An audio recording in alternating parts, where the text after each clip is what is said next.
This is the Beats Working Show. We're on a mission to redeem work, the word, the place, and the way. I'm your host, Mark Wright. Join us because getting paid to practice beats working to get paid. Chad, I'd love to talk about the origin story of SeedSpark, how it came to be, and when you realized that you really wanted to formalize this strategy that started way back when you were a kid.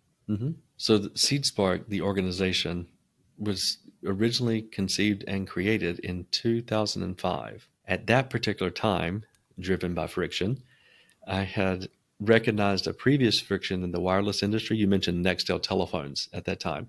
In the Nextel business, did some really, really simple things. I created the entire city like an ice cream truck route in 4 or 5 quadrants. Obviously, it would be quadrants if it's 5. But they would go to all the production builder neighborhoods and service Nextel telephones and bring them, because of course, who used that type of product? The brick mason, the landscaper, the building contractor, the grading contractor, et cetera, et cetera. And I noticed a friction in that particular industry because they continued to have to buy these phones. Thank goodness. They bought a lot of them for me. But their bill was always a little out of control because they didn't know all these rate plans. And when I talked earlier about know what your resources are, well, I recognize that every month these wireless carriers change their packages. That's a true statement. All of my clients continue to get more phones, and their packages are metered. You can only send so many text messages or talk on the phone so much, and therefore you had exposure. But all of my people know these rate plans. They have to know them every 30 days because that's what they're using, when I say they, being the wireless carriers, to attract new business. But no time in the past, including your cable carrier, whoever you pay for your internet or your cable at home, they're not calling you to give you the good deal. You hear the good deal on TV, but nobody, I've been with them 10 years. They've never called me. So I just connected the dots between the two and created a wireless management. It's even before telecom expense management was an industry. Now it's multiple billions. At that time, nobody had any care about looking at your bill and helping you save money. So you would gladly pay $5 a phone per month for me to receive the bill, look at it, and make it much more attractive. Save millions upon millions of dollars. SeedSpark at that time was created because I was growing so fast. As it turns out, people really like it when you save them money as a business, and they would be delighted to buy their phones from you. So I ended up growing faster than anybody in the Southeast United States, and I could not hire people fast enough and train them how to look at those bills and forecast trending of usage patterns and play matchmaker. So it pushed me to go into software. At the same time, BlackBerry, and for the ones of us who still wish we had it in our hands, was beginning to hit mainstream. And I distributed a ton of those because a lot of those construction guys began to move over to them. So 2 years before the iPhone was launched, I launched SeedSpark, which was an application, is specifically a web application company to automate business processes for those same guys who bought Nextel telephones from me, who I now had a piece of software that would help give me scale in managing their wireless bills. But another friction I identified with was they have people in the field that are creating the value, and they have people back at the office that are sending the invoice for the value that's created, and it's disjointed. A lot of times it's being shuffled by paper. Sometimes the paper did not show up, and sometimes the paper showed up with a boot mark, looks like coffee on the back, but it was a size 11.5. Nobody could read anything. So it's a huge impact to cash flow. Well, as BlackBerries were becoming mainstream, they had a mobile web browser. And I could take these same software guys and create applications that would automate pushing and pulling of data from the field to the office and from the office to the field, sped up the process exponentially. And that's where SeedSpark was birthed, to become a software company. So it continued, managed services, cybersecurity, and eventually digital marketing. And it housed 3 organizations up under its umbrella for quite a few years. And the way that I looked at it is, with the IT and the cybersecurity, we could shore up the foundation of the organization. With a hyper focus on removing the friction in their process of the way they create value, we could wrap software around the process to automate it. But in doing so, we could actually add a ton of enterprise value to the organization, because not only did they produce it at a much lesser cost, but they could do it consistently, and they had their own process and their own technology that backed it up. So it made them wildly more valuable. And then the last thing that you need to do if you're securing your foundation and you're ready to scale, you're ready to put some gas in the car. That's where the digital marketing was birthed out of as a service arm under SeedSpark. It was all about growth. Looking backwards now, I know that. Over the last few years, I've split out those organizations to their own brands, and they stand alone because their P&Ls are pretty sizable. And SeedSpark itself now just partners on the outcome, all facilitated around growth of the organization. So Yeah. it's So the it same wasn't just journey. about everybody else is just selling the gadget.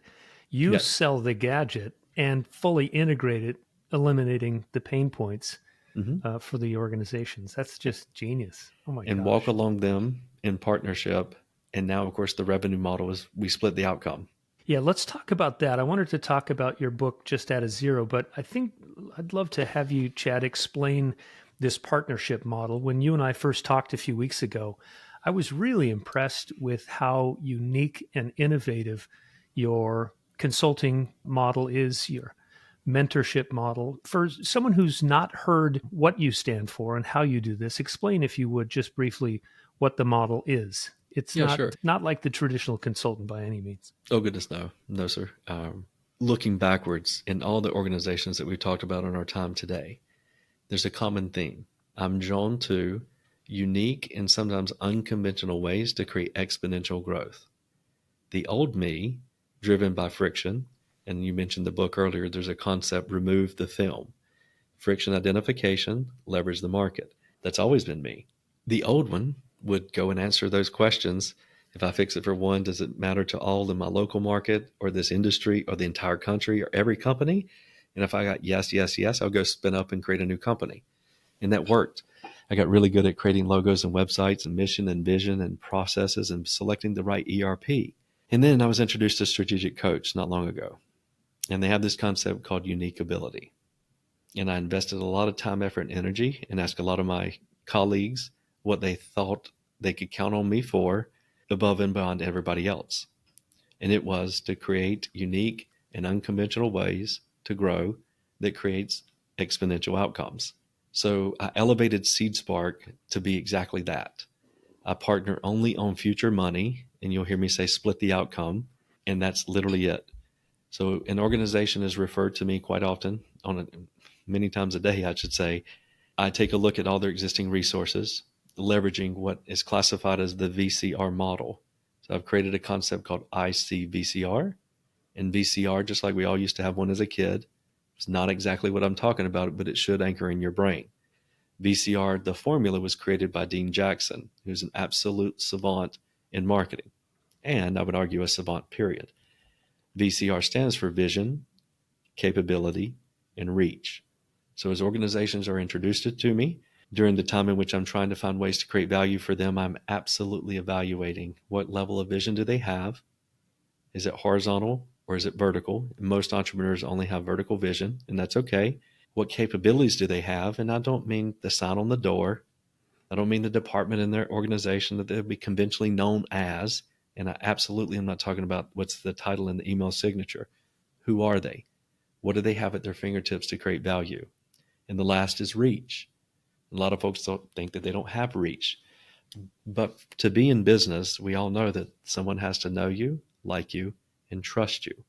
So every organization does have reach. They just haven't contemplated it that particular way. So after evaluating their VCR and understanding what is impeding their ability to grow and to reach their full potential, and getting to know them and understanding do they have a growth mindset, I'll contemplate engaging with them. And the engagement looks like this. Whatever they currently are valued at, whatever profit they make is always theirs and will always be. If they're growing at a certain rate, we consider that as an average growth over the last 3 years. But that sets baseline. Everything above baseline, when we began to work together to create these exponential outcomes, I do split the outcome 90-10. In the 10% that comes my way back to SeedSpark, I take 50% of that and give it back to the community of other like-minded, growth mindset entrepreneurs on this planet that are out of the goodness of their heart, of picking up the phone or responding to an email of somebody in a type of business that's different than theirs, and they're trying to help them on a daily basis. They haven't figured out a way to monetize it. And that's basically what I did with SeedSpark. Not only is it about the growth concepts that I create, but it's more about the community that can be created of that similar growth mindset individual where everybody is incentivized to help everybody. So that is what I do today. It consumes the lion's share of my time, and I go home with more energy than I came to work with because it's what I've been doing since I was 8 years old.